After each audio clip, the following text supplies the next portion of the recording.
কোচবিহারে রাজ্যের বিরোধী দলনেতা শুভেন্দু অধিকারীর গাড়ি ভাঙচুরের অভিযোগ উঠল তৃণমূলের বিরুদ্ধে। সেই সাথে শুভেন্দুর কনভয়ে থাকা পুলিশের গাড়িও ভাঙচুর করা হয় বলে অভিযোগ। ভাঙচুরের ঘটনাটি ঘটে কোচবিহারের খাগড়াবাড়ি এলাকায়। আর এই ঘটনাকে কেন্দ্র করে তুমুল উত্তেজনা ছড়ায় এলাকায়। উল্লেখ্য যে আজ মঙ্গলবার কোচবিহারে পুলিশ সুপারের সাথে দেখা করতে আসেন শুভেন্দু অধিকারী। তাকে ঘিরে বিক্ষোভ দেখাতে আগে থেকেই কালো পতাকা নিয়ে খাগড়াবাড়িতে জমায়েত করছিলেন তৃণমূলের নেতাকর্মীরা। শুভেন্দুর কনভয় ঢুকতেই লাঠি দিয়ে আঘাতের পাশাপাশি পাথর ছোড়া হয় বলে অভিযোগ। শুভেন্দু যে গাড়িতে ছিলেন সেই গাড়ির পেছনের কাঁচ ভেঙে যায়, পাশাপাশি পুলিশের গাড়িও ভাঙা হয়েছে বলে অভিযোগ। এরপর সেই কনভয় পৌঁছয় বিজেপির জেলা কার্যালয়ে। চোখ মুখ বেঁচে গেছে, ওনাদের ভাগ্য ভালো হয়েছে, দালাল পুলিশের ভালো হয়েছে, সে ভালো হোক, সে ভালো হয়েছে।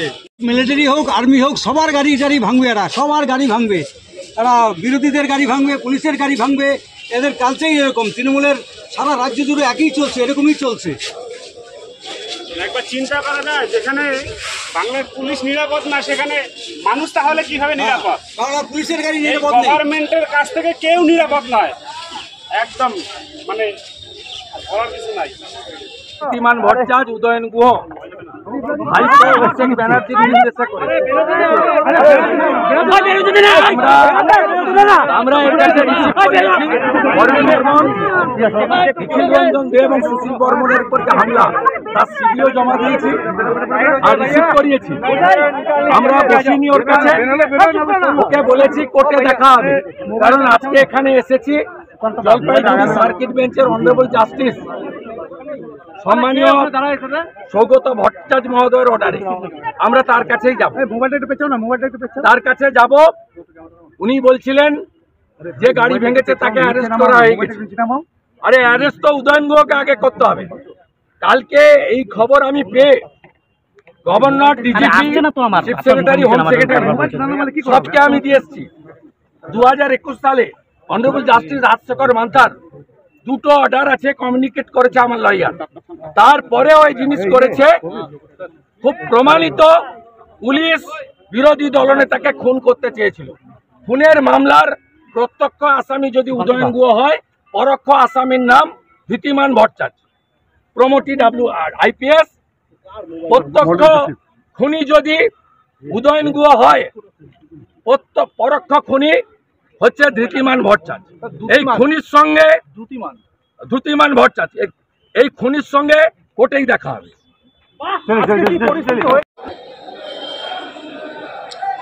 দেখুন, আজকে পশ্চিমবঙ্গ বিধানসভার বিরোধী দলনেতা শ্রী শুভেন্দু অধিকারী মহাশয় কোর্টের অনুমতি নিয়ে কুচবিহার জেলায় পুলিশ সুপার এসপির সাথে তিনি অনুমতি নিয়েই দেখা করতে আসেন। কিন্তু আমরা যে পরিস্থিতিটা আমরা দেখলাম, যে কুচবিহারকে, শান্ত কুচবিহারকে অশান্ত করে দেওয়ার যে একটা পরিস্থিতি আমরা দেখলাম, তৃণমূলের জেলা সভাপতি অভিজিৎ দে ভৌমিক মহাশয়, তার এখনও কলেজ রাজনীতি, কলেজে যে গুন্ডাগর্দি করত, সে কলেজের গুন্ডাগর্দি করার যে অভ্যাস এখনও পর্যন্ত ছাড়েনি। এটাকেও কলেজ রাজনীতির মতোই ভাবছে। আজকে অভিজিৎ দে ভৌমিক এবং আমাদের কুচবিহারে যে একজন মন্ত্রী আছে, উত্তরবঙ্গ উন্নয়ন মন্ত্রী, গাঙ্গুয়াল নেতা, কথায় কথায় তিনি মানুষের হাঁটুয়া ভাঙতে চায়। তো সেই নেতার অভিজিৎ দে ভৌমিক এবং উদয়ন গুহর নেতৃত্বে আজকে পশ্চিমবঙ্গ বিধানসভার বিরোধী দলনেতা শুভেন্দু অধিকারীর কনভয়ের উপরে হামলা হয়। তো আজকে কোথায় পরিস্থিতি আছে? আজকে তো আমাদের এরকম মনে হচ্ছে যে কুচবিহার জেলার পুলিশ সুপার যিনি তীতিমান ভট্টাচার্য, তিনি হয়তো তার নিজেরই নিরাপত্তার জন্য হয়তো শুভেন্দু অধিকারীর কাছে তিনি হয়তো আবেদন করেছেন, তাকেই হয়তো নিরাপত্তা দিতে হবে। আজকে পুলিশের গাড়ি ভাঙচুর করছে, কোথায় আছে পরিস্থিতি? এই জন্য আগামী দিনে এর সমস্ত হিসাব হবে এবং আগামী দিনে ভারতীয় জনতা পার্টির নেতৃত্বে, পশ্চিমবঙ্গে ভারতীয় জনতা পার্টির নেতৃত্বে সরকার তৈরি হবে। নমস্কার। প্রায় কিষাণ মোর্চার জেলা সভাপতি। যারা বাংলা ভাষার বিরুদ্ধে মানুষ যেমন সোচ্চার হয়েছে, সবচাইতে বড় কথা যারা বাংলা ভাষাকে আক্রমণ করবে, শুভেন্দু অধিকারী কথায় কথায় নিস্তার নেই। তাদেরকে কালো পতাকা দেখানো হবে, তাদের বিরুদ্ধে মুখ্যমন্ত্রী মমতা বন্দ্যোপাধ্যায়কে গালমন্দ করেন। তারা যেখানে যাবে সেখানেই আমাদের প্রতিবাদ হবে। বিশেষ করে কুচবিহারের মাটিতে, কুচবিহারের বেশিরভাগ মানুষ অত্যাচারিত হচ্ছে বিভিন্ন রাজ্যে, বিজেপি শাসিত রাজ্যে। কুচবিহারের প্রত্যেকটা মাটিতে, প্রত্যেকটা এলাকায় বিজেপির বিরুদ্ধে আমাদের বিক্ষোভ হবে এবং কুচবিহারকে আমরা বিজেপি মুক্ত জেলা আমাদের দলের সৈনিকরা আপনাকে ছেড়ে কথা বলবে না। আপনার জয় বাংলা ধ্বনি। আমাদের এই কর্মসূচি সকলেরই জানা, জেলা জুড়ে প্রায় 20টি জায়গায় আমাদের এই অবস্থান চলছিল। খাগড়াবাড়ি অঞ্চলে শান্তিপূর্ণ অবস্থান চলছিল উত্তর বিধানসভাতে। সেখানে শুভেন্দু অধিকারী গাড়ি নিয়ে দাঁড়িয়ে পড়ে একটা প্রভোকেশন দেওয়া, বিরোধী পক্ষকে উত্তেজিত করা, এটা হচ্ছে তার টার্গেট। এবং গাড়ির পেছন থেকে লাঠি সোটা বের করা করে ওখানে আমাদের লোকেদের উপরে হামলা করার চেষ্টা তার কনভয়েতে থাকা লোকেরা করেছে, যার ফলে একটা বিশৃঙ্খল পরিবেশ ওখানে তৈরি হয়েছে 2 মিনিটের জন্য।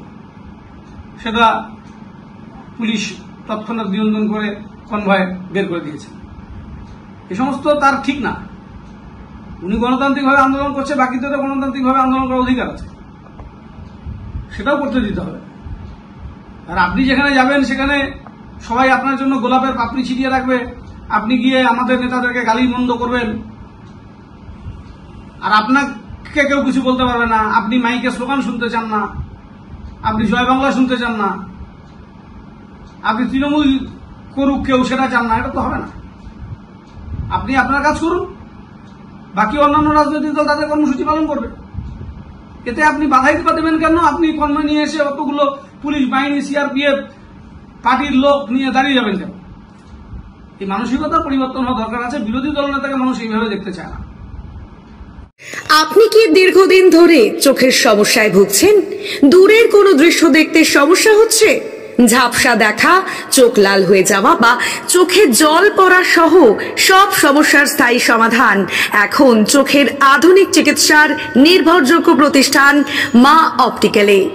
আমাদের এখানে প্রতি মঙ্গলবার, বুধবার, বৃহস্পতিবার, শুক্রবার এবং রবিবার রোগী দেখছেন মাথাভাঙা মহকুমা হাসপাতালের স্বনামধন্য চক্ষু রোগ বিশেষজ্ঞ ও সার্জন ডক্টর বিপ্লব কেতন সাহা।